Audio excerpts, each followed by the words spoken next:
Hello friends, Ram अवतार academy में आपका स्वागत है।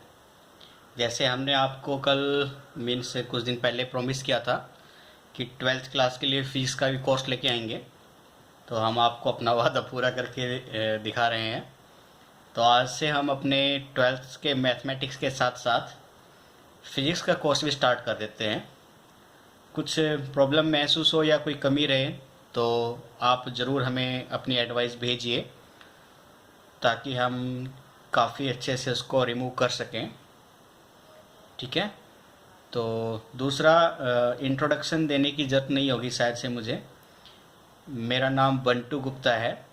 मैंने बीटेक इंजीनियरिंग की हुई है 2011 से। 2011 को पास आउट हूँ मैं कुरुक्षेत्र यूनिवर्सिटी से, इलेक्ट्रिकल इंजीनियरिंग।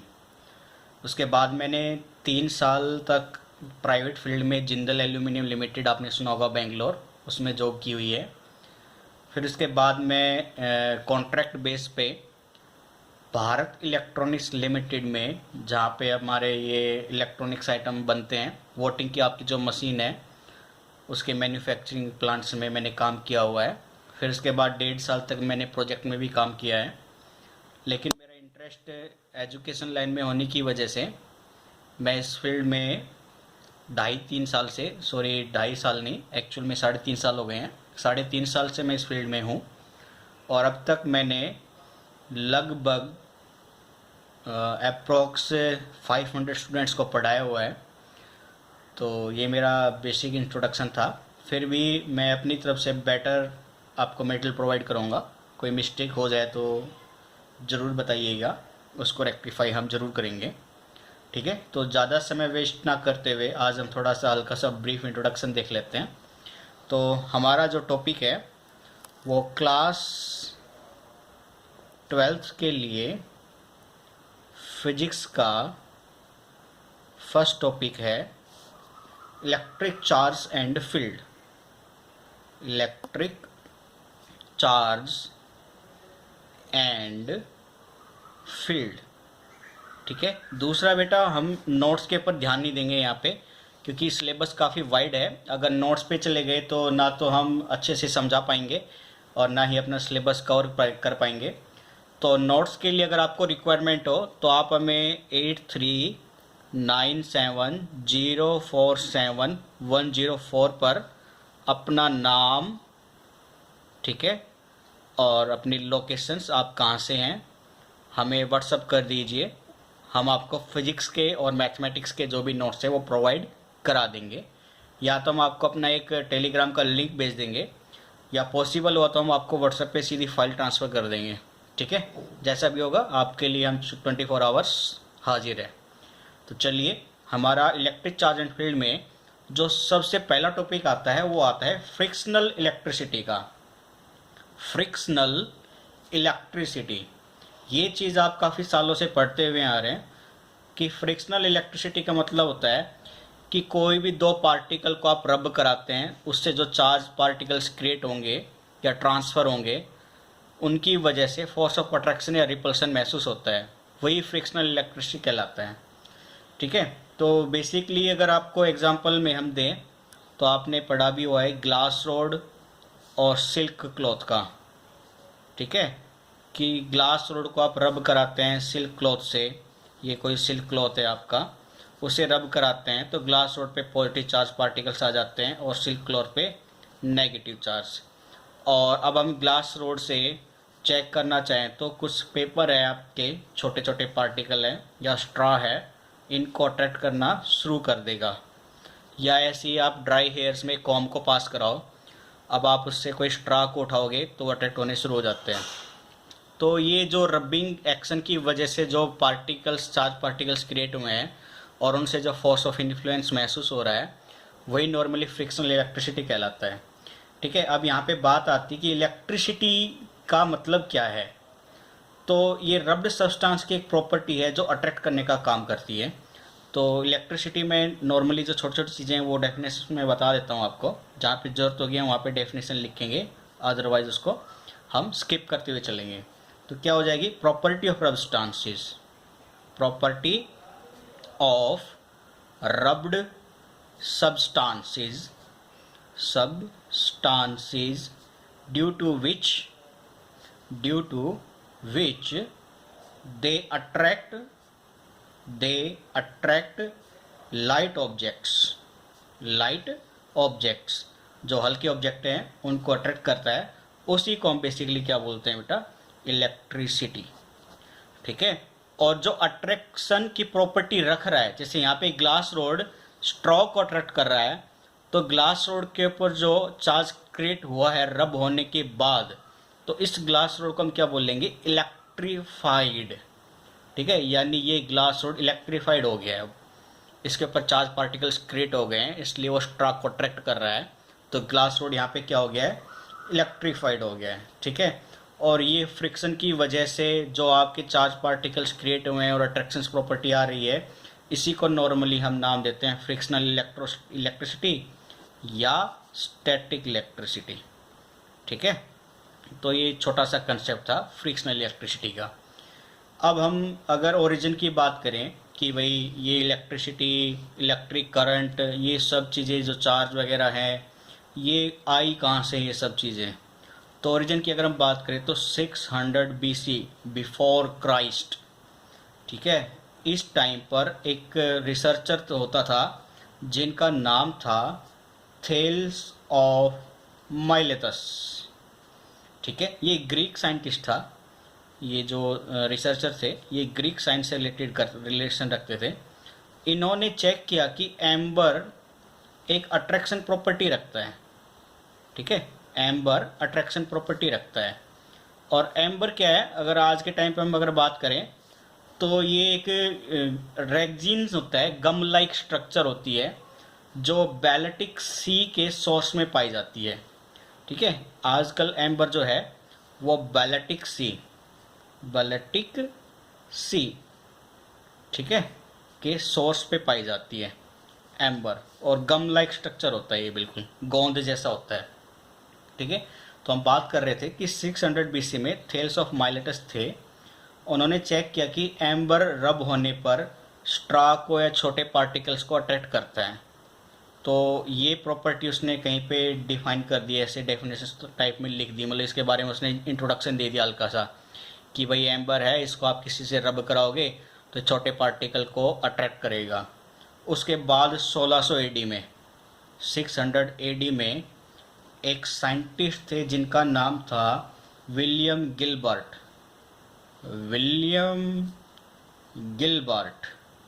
ठीक है। ये पर्सनल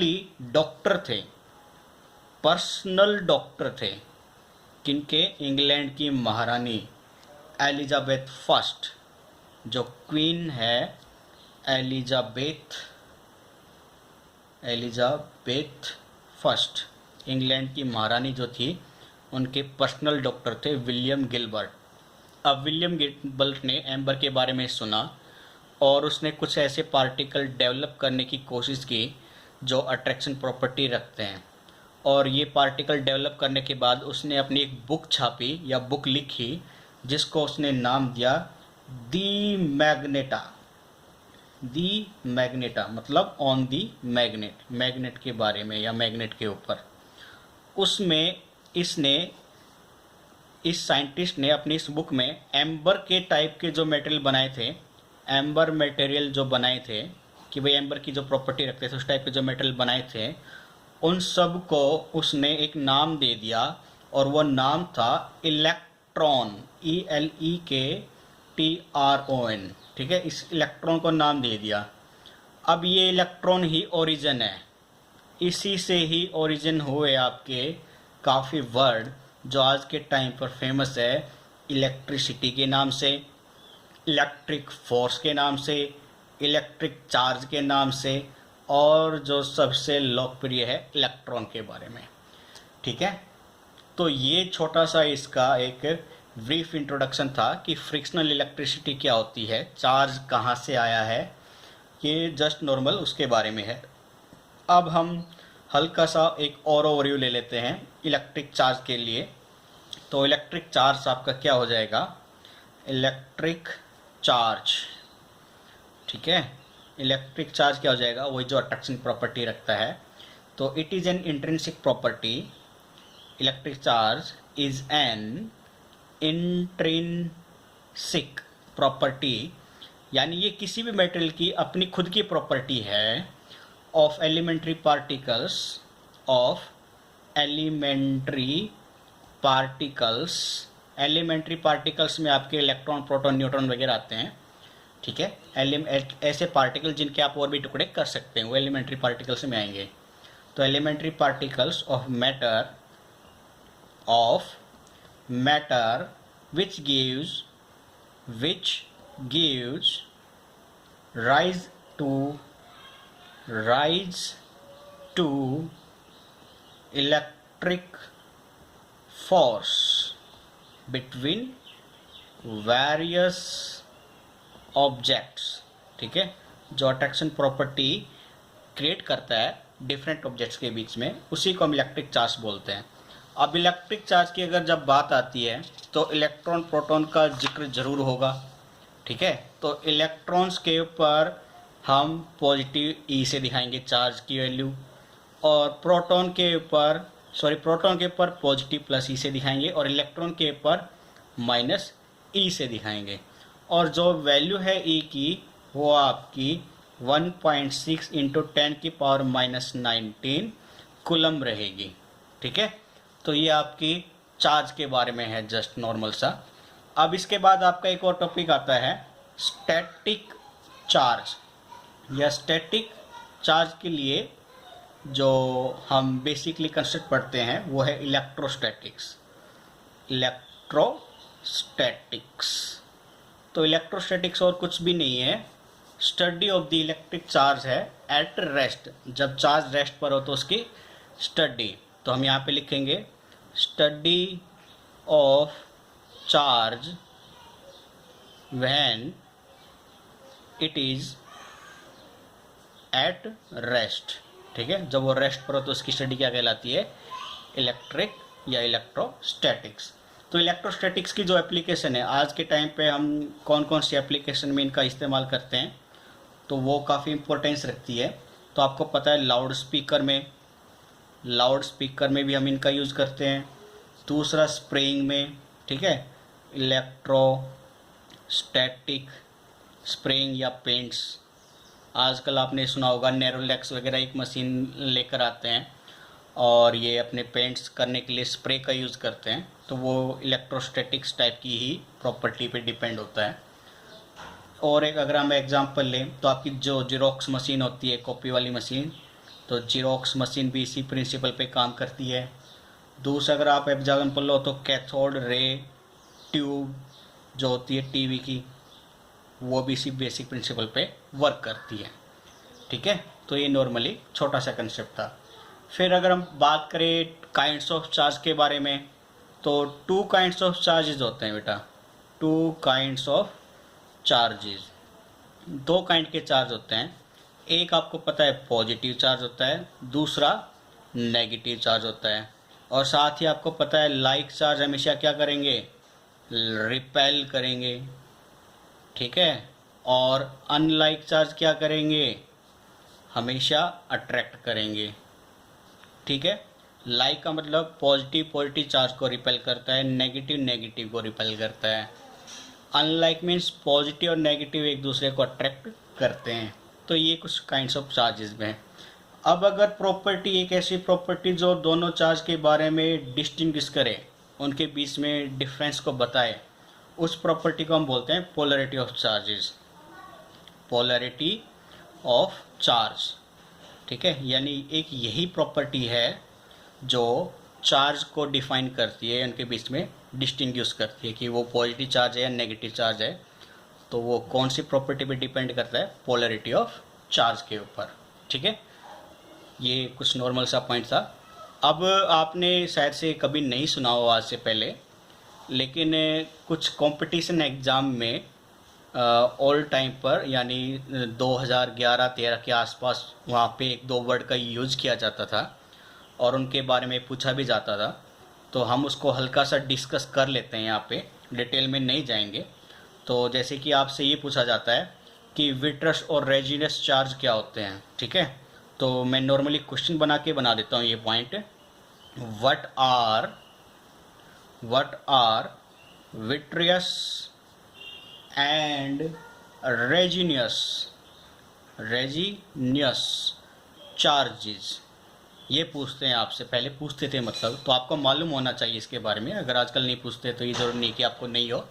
फिजिक्स पढ़ रहे हो तो फिजिक्स जस्ट फॉर नॉलेज होता है, ना कि सिर्फ आपको एग्जाम क्लियर करना है, ठीक है। तो विट्रियस चार्ज का मतलब क्या होता है बेटा? विट्रियस चार्ज उस टाइम पर जो एक साइंटिस्ट था जिनका नाम था चार्ल्स ड्यूफे, ठीक है, इन्होंने यूज़ किया था इन वर्ड को। उसने कहा था कि ग्लास रोड के ऊपर पॉजिटिव चार्ज एक्वायर हो जाता है, तो उसने ये नहीं बोला कि ये पॉजिटिव चार्ज हो गया, उसने कहा इसके ऊपर विट्रियस चार्ज है। यानी ग्लास रोड पे जब पॉजिटिव चार्ज हुआ तो उसने विट्रियस चार्ज का नाम दिया। और जब उसने एम्बर के बारे में रिसर्च किया तो उसने पाया कि एम्बर के ऊपर नेगेटिव चार्ज क्रिएट हो गया है, ठीक है। तो नेगेटिव चार्ज क्रिएट होने की वजह से उसने इसको नाम दे दिया रेजिनियस चार्ज। यानी नॉर्मली चार्ल्स ने ग्लास रोड के लिए विट्रियस चार्ज का यूज़ किया नेम का, और एम्बर के ऊपर जो नेगेटिव चार्ज था उसके लिए उसने रेजिनियस चार्ज वर्ड का यूज़ किया।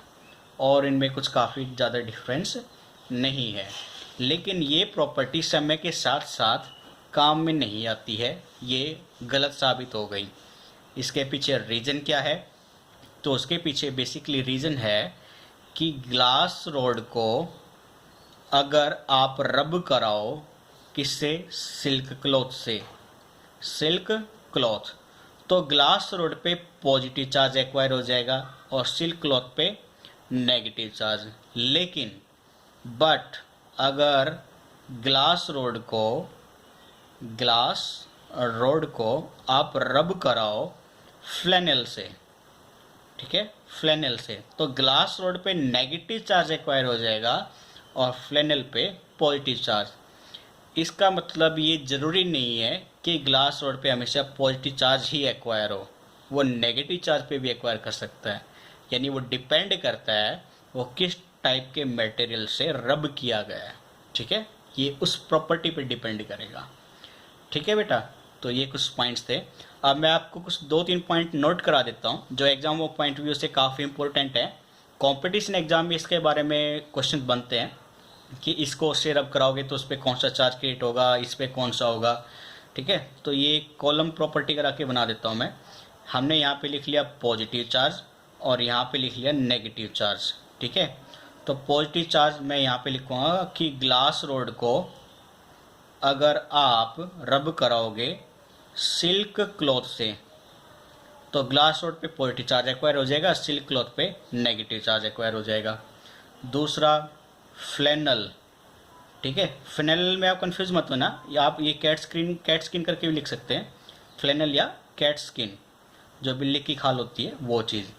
इसको अगर आप इबोनाइट रोड से कराओगे तो इबोनाइट रोड पे नेगेटिव चार्ज होगा, फ्लैनल पे पॉजिटिव चार्ज क्रिएट हो जाएगा। नेक्स्ट, अगर आप वुलन क्लॉथ, ठीक है, वुलन क्लॉथ लें और उसको एम्बर रोड के साथ रब कराएं तो एम्बर रोड पे नेगेटिव चार्ज, वुलन क्लॉथ पे पॉजिटिव चार्ज। ऐसे अगर आप वुलन कोट को ले लें और इसको प्लास्टिक सीट के साथ रब कराएं तो वुलन कोट पे पॉजिटिव चार्ज और प्लास्टिक सीट पे नेगेटिव चार्ज। ऐसे ही वुलन कारपेट को अगर आप लें किसके साथ? रबर शूज़ के साथ, तो रबर शूज़ पे नेगेटिव चार्ज एक्वायर हो जाएगा और कारपेट पे पॉजिटिव चार्ज एक्वायर हो जाएगा, ठीक है। ये एग्ज़ाम के लिए काफ़ी इंपॉर्टेंट है, तो इसको आप नोट कर लेना, ठीक है बेटा। तो ये कुछ बेसिक्स पॉइंट्स थे। एक वर्ड और पढ़ लेते हैं हम आज, बाकी फिर हम कल कर लेंगे, थोड़ा सा आज इंट्रोडक्शन ही रखेंगे बस। तो एक वर्ड जो होता है वो होता है आपका वर्क फंक्शन के बारे में। आपने इसके बारे में काफ़ी सुना भी होगा, वर्क फंक्शन। तो वर्क फंक्शन कुछ नहीं है, ये जस्ट वो एनर्जी है जो आप किसी इलेक्ट्रॉन को रिमूव कराने के लिए यूज़ करते हैं, ठीक है। तो ये जस्ट इलेक्ट्रॉन को रिमूव कराने के लिए एनर्जी यूज़ करने वाली वैल्यू को बोलते हैं। तो हम यहाँ पे लिखेंगे energy required to remove an electron from the surface of material. ठीक है, तो ये वो एनर्जी को हम क्या बोलते हैं, वर्क फंक्शन। यानी अगर हम बात करते हैं ग्लास रोड की, ग्लास रोड, और ये था आपका सिल्क क्लॉथ, तो ग्लास रोड को जब आपने सिल्क क्लॉथ से रब कराया तो ग्लास रोड पे पॉजिटिव चार्ज एक्वायर हो जाता है, सिल्क क्लॉथ पे नेगेटिव।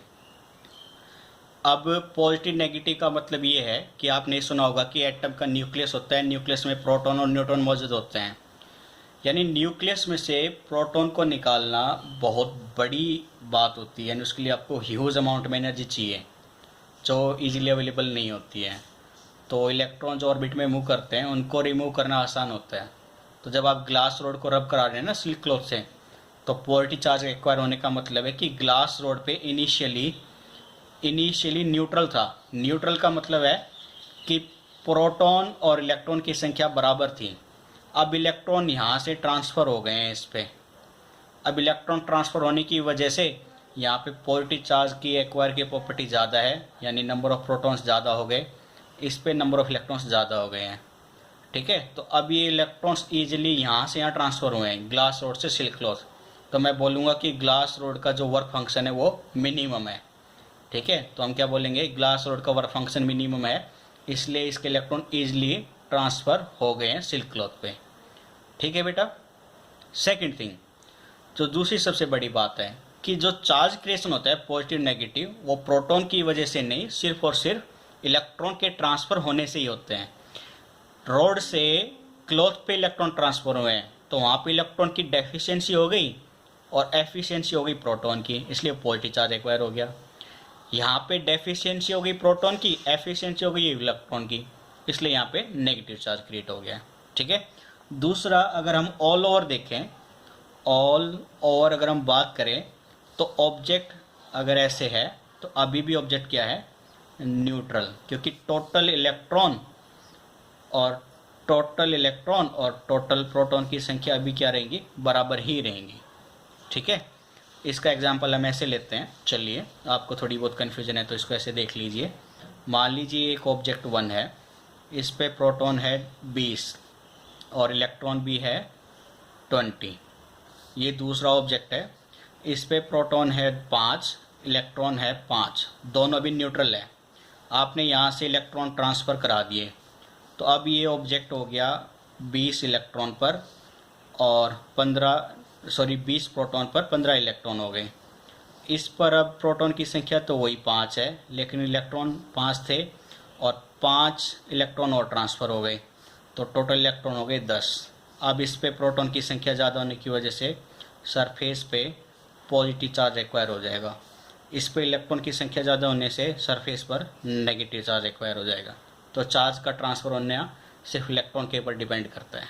ठीक है, क्लियर है। दूसरा बेटा आपको ये भी याद रखना है कि इलेक्ट्रॉन के ट्रांसफ़र होने से मास में भी स्लाइटली डिफरेंस होता है, क्योंकि इलेक्ट्रॉन का भी अपना खुद का मास होता है।